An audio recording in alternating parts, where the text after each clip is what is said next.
Tu as peur de gêner, tu as peur de déranger, tu as peur qu'elle te prenne pour un mec bizarre, qu'elle te prenne pour un harceleur. Ok, c'est compréhensible. Ce serait pas drôle, tu sais, si tu avais le courage dès le départ, si tu n'avais peur de rien dès le départ. Non, ce serait nul, ce serait trop facile. Mais même si c'est compréhensible, tu vas comprendre de par mon expérience et de par une petite histoire que j'ai à te raconter, que tu as tout intérêt à dépasser cette peur, ok? Donc, je vais te raconter une petite anecdote que j'ai vécue il y a une semaine et demie, quelque chose comme ça. Donc, je faisais une petite session à Bordeaux, rue Sainte-Catherine, l'après-midi, et je vois une fille que je vais aborder. Comme tu le sais peut-être, et si tu le sais pas, je te le dis maintenant, quand tu abordes une fille dans la rue, il faut que tu commences par rentrer dans son champ de vision, ok? Donc, tu la dépasses, et une fois que tu es dans son champ de vision, là, tu vas l'interpeller et lui dire « Excuse-moi, bonjour », quelque chose comme ça. Bref. Donc, c'est ce que je fais. Je la dépasse, mais pile au moment où je la dépasse, ok, c'est des choses qui arrivent, elle tourne la tête vers la gauche. En plus de ça, elle avait des écouteurs, des AirPods, donc elle ne m'entendait pas. Donc, je la dépasse, elle tourne la tête, je suis un petit peu devant elle, et donc ça dure une petite seconde, et elle retourne la tête, et quand elle retourne la tête, je suis dans son espace vital. Et donc, à ce moment-là, moi, je m'attends à ce qu'elle soit un petit peu surprise de voir quelqu'un dans son espace vital ayant surgi, tout simplement. Mais c'était pas une petite réaction qu'elle a eue. Elle a hurlé, elle a crié. Donc, elle a sauté en arrière et elle a vraiment hurlé au milieu de la rue Sainte-Catherine. Et moi-même, à ce moment-là, ça m'a fait peur. Donc, moi-même, j'ai eu un mouvement de recul parce que j'ai eu peur. Mais directement, je me suis dit, ok, c'est pas une réaction normale. C'est pas la réaction à laquelle je m'attendais. C'était vraiment excessif. Et donc, je me suis dit, c'est forcément, ça vient forcément d'un traumatisme. Ça vient forcément de quelque chose. Et la première chose que je dois faire là tout de suite, c'est la rassurer. Comment je l'ai rassurée? Je lui ai pas dit, t'inquiète. Je lui ai pas dit, t'inquiète, je suis un mec bien. T'inquiète pas, je vais rien faire de bizarre. T'as pas à avoir peur. Non. Ok, c'est pas comme ça qu'on rassure une fille. Il fallait être confiant. Donc, ce que je lui ai dit, c'est tout simplement, ok, là, je pense que j'ai eu plus peur que toi. Et donc, elle a rigolé, je lui ai fait quelques blagues, elle rigolait, elle s'excusait mille fois, forcément parce que sa réaction, elle le savait, c'était excessif. Et donc, c'est ce qu'elle faisait, elle rigolait à mes blagues, parce que j'étais là un petit peu pour détendre l'atmosphère à ce moment-là. Elle venait d'avoir très peur. Et au bout d'un moment, alors qu'elle s'excusait, je la reprends et je lui dis, écoute, c'est pas grave, t'excuses pas, je comprends, j'imagine qu'il t'est arrivé des choses un petit peu bizarres.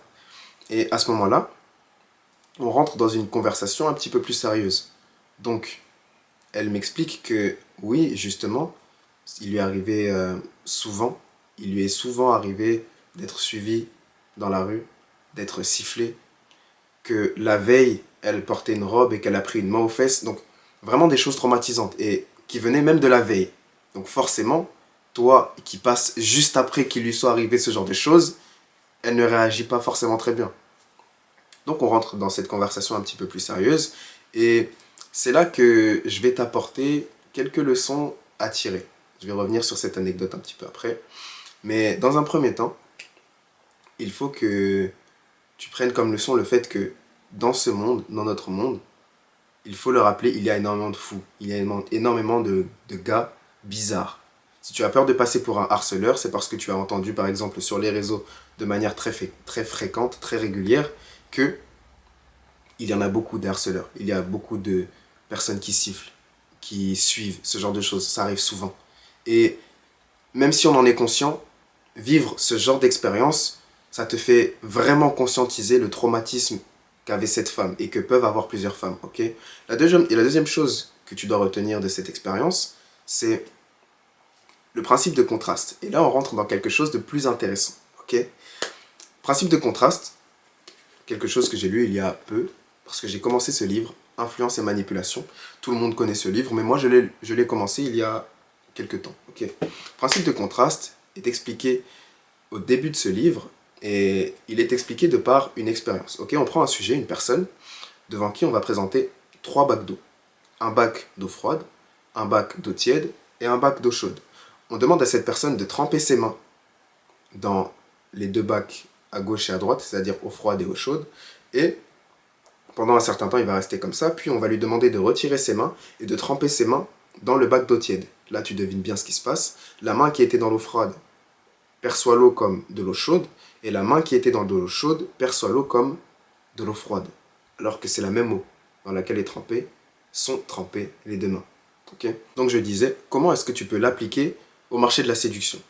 Pendant la conversation que j'avais avec elle, on discutait, et à un moment elle me dit, c'est vraiment dommage parce que là je suis obligé d'être méfiante et de rester toujours méfiante parce qu'il m'arrive ce genre de choses au quotidien, alors que voilà, je tombe sur quelqu'un comme toi qui est respectueux, qui est bienveillant, qui est bien, qui fait rire et tout, mais pourtant je suis toujours obligé de rester méfiante.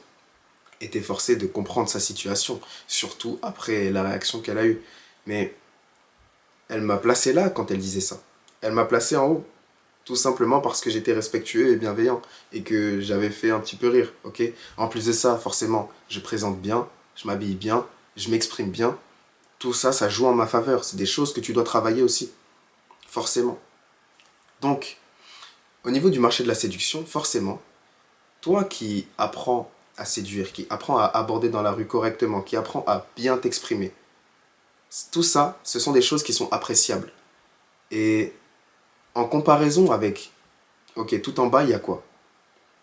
Les harceleurs, ce genre de choses, tout ce qui est vraiment dégueulasse. Un petit peu au-dessus, il y a négligence physique, on va dire, ok? Là, au milieu, il y a tous ceux qui sont dans les DM Instagram, sur Tinder. Tous ceux qui n'ont pas le courage d'aller parler dans la vraie vie se trouvent au milieu, ok? Ils swipe sur Tinder, ils envoient énormément de DM Instagram, enfin, ils se retrouvent en tout cas entassés dans les DM Instagram de cette fille, et tout en haut, il y a moi, il y a toi. Il y a toi qui apprends à séduire correctement, à aborder dans la rue, tout simplement parce que quand tu vas la voir dans la vraie vie, et ça, c'est quelque chose qui arrive rarement, contrairement à ce que tu penses, parce que depuis que j'ai commencé, j'ai posé très souvent la question à des filles, ok, est-ce que ça t'arrive souvent de te faire aborder comme ça? Et très souvent, la réponse que je reçois, c'est non, franchement, jamais ou rarement. Et par contre, ce qui m'arrive souvent, c'est d'être sifflé, suivi. Ça, c'est 99% du temps la réponse que je reçois. Donc, tu es comparé à tout ça. Toi qui le fais correctement.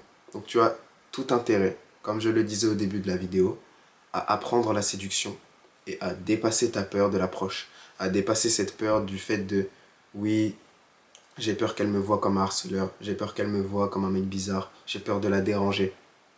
Tu dois dépasser cette peur et tu as tout intérêt à le faire parce que tu es comparé à tous les hommes qui dérangent réellement, à tous les hommes qui sont réellement vus comme des mecs bizarres. Et tu as plusieurs solutions pour ça. Soit tu décides de passer à l'action, et donc tu acceptes le fait que ça prendra du temps forcément, mais tu te fais rejeter, tu réussis, tu vas apprendre la séduction directement par toi-même. Soit tu décides d'investir sur toi et de gagner du temps et de te faire accompagner par quelqu'un qui a l'expérience dans ce domaine-là. Bien évidemment, je parle de moi. Oui, oui, bien évidemment. Et oui, parce que ce que tu as besoin, si jamais tu veux gagner du temps, c'est de quelqu'un qui sera capable de comprendre ta personnalité. Oui, parce que mon objectif, ce n'est pas de te transformer en moi, mais plutôt de te donner un plan étape par étape pour que tu puisses atteindre tes objectifs en termes de séduction, de niveau en séduction et en termes de dating. Par exemple, le nombre de dates que tu vas avoir par semaine. Par exemple, le type de répartie que tu vas apprendre. C'est des choses que tu peux apprendre. Ok. Si jamais c'est la deuxième option que tu veux choisir et que tu veux gagner du temps, tu sais où me trouver. Sur Instagram. En attendant, prends soin de toi.